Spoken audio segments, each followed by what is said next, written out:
간판만 바꾼 기무사 규탄, 서울는 연합뉴스, 이재희 기자는 10일 오전 서울 종로구 참여연대에서 열린 군사안보지원사령부령안 폐기 촉구 기자 회견에서 임태훈 군인권센터 소장이 창설준비단 구성에 관한 내용을 브리핑하고 있다. SCAPE-EYNA.co.kr 창설준비단 지원 명목으로 꾸려진 창설지원단 100% 기무사 요원으로 구성군인권센터 참여연대 등 기자 회견, 군사안보지원사령부령안 즉각 폐기해야 기존 기무사 요원으로 구성된 창설준비단 규탄, 서울는 연합뉴스, 이재희 기자는 10일 오전 서울 종로구 참여연대에서 열린 군사안보지원사령부령안 폐기 촉구 기자회견에서 박서군 한국진보연대 대표가 발언하고 있다. 왼쪽부터 임태훈 군인권센터 소장, 송상규 민변 사무총장, 박 대표, 박정은 참여연대 사무처장, 이태호 시민사회단체연대회의 운영위원장, 2018년 8월 10일 SCAPE-EYNA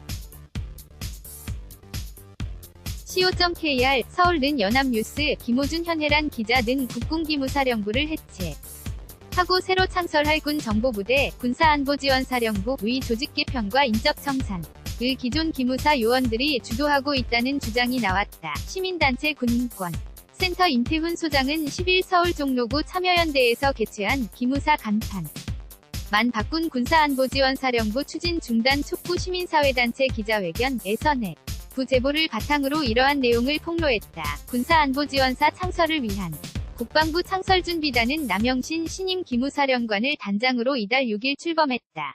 창설준비단은 남 사령관을 포함해 총 21명으로 구성됐으며 이중 기무사 출신은 조직 편제팀장 1명뿐이다. 하지만 창설준비단을 지원할 명목으로 남 사령관이 기무사 내부에 별도로 꾸린 창설지원단은 100% 기무사여 원으로 구성됐으며 이들이 새 사령부 창설기획 업무와 새 사령부에 잔류할 기무사 요원을 선발하고 있다고 임 소장은 주장했다. 임 소장은 창설준 비단은 기무사를 잘 알지 못한다는 이유로 창설지원단의 말을 신뢰하고 직계편 작업에 이들의 의견을 적극 반영하고 있는 것으로 확인됐다. 며 적폐 위 온상이자 개혁 대상인 기무사의 셀프개혁을 맡긴 셈이라고 지적했다. 군 사안보지원사 창설준비단과 창설지원단 구조, 군인권센터 제공는 연합뉴스, 군인권센터가 확보한 내부 제보에 따르면 창설지원단은 70여 명 규모로 중대령 급 장교로 구성됐다. 이들은 대부분 조현천 전 사령관 재임 당시 진급한 이들로 새 사령부 설치 후 참모장으로 임명될 가능성이 크다고 한다. 창설 지원단은 부대 창설지원 태스크포스 TF와 인원선발위원회로 구성됐으.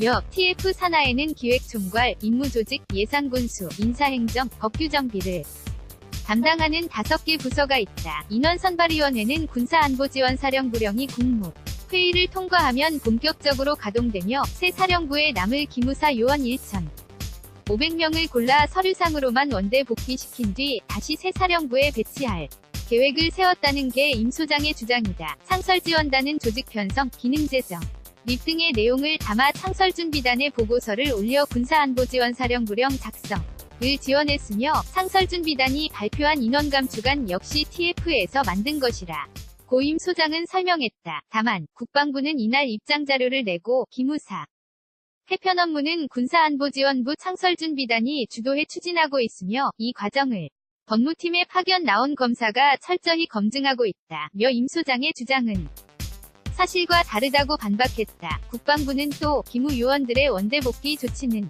계엄령 문건 의혹을 수사하는 특별수사단과 국방부 검찰단의 수사 결과 국방부 등 인사심의 절차를 거쳐 진행되고 있다고 강조했다. 이날 기자회 견해는 박근혜 정권 퇴진 비상국민행동기록기념위원회 민주사회를 위한 변호사 모임 시 민사회단체연대회에 민주노총 참여연대, 한국진보연대, 4월 16일 위약소국민연대 등이 함께했다. 이들 단체는 개혁 전반에서 기무사 요원들의 참여를 원천 배제할 수 있도록 창설지원단을 즉각 해체하고 창설준비단 역시 재구성해야 한다며 기무사가 만든 군사안보지원사령부안을 즉각 폐기해야 한다고 촉구했다. 그러면서 기무사를 해체하고 창설할 군 조직은 보안군 관련적 보수집이나 처리, 군 인사감찰, 각종 정책 지원 기능에서 손을 떼고 나라의 기밀이나 정보가 새어나가지 않도록 하는 방첩 기능만 담당해야 한다고 주장했다. 아울러 정보 수집과 대공수사권을 한 기관이 담당하는 것은 위험한 일이라며 대공수사권을 폐지하고 조직 외부의 감시기관을 설치, 해 직무 외 임무 수행을 하는 이들을 처벌토록 해야 한다고 덧붙였다. 민변. 송상교 사무총장은 국방부가 입법 예고한 군사안보지원사령부령 제정하는 내용 뿐만 아니라 절차상에도 문제가 있다고 지적했다. 행정절차법에 따라 입법 예고는 최소 40일 이상해야 하는데 국방부는 이달 6-9일 총 4일 만했기 때문이다. 송 사무총장은 국방부는 국민에게 널리 알리고 위견을 광범위하게 수렴하라고 만든 제도 취지에 반해 졸속으로 입법 예고를 끝냈다. 개인과 단체들은 위견을 제출할 기회조차 박탈당한 것이라고 꼬집었다. 군 사안보지원사령부 창설준비단 출범, PG, 제작 이태호, 사진 합성, 일러스트. RUNRAN-EYNA.co.kr 2018년 8월 10일 16시 27분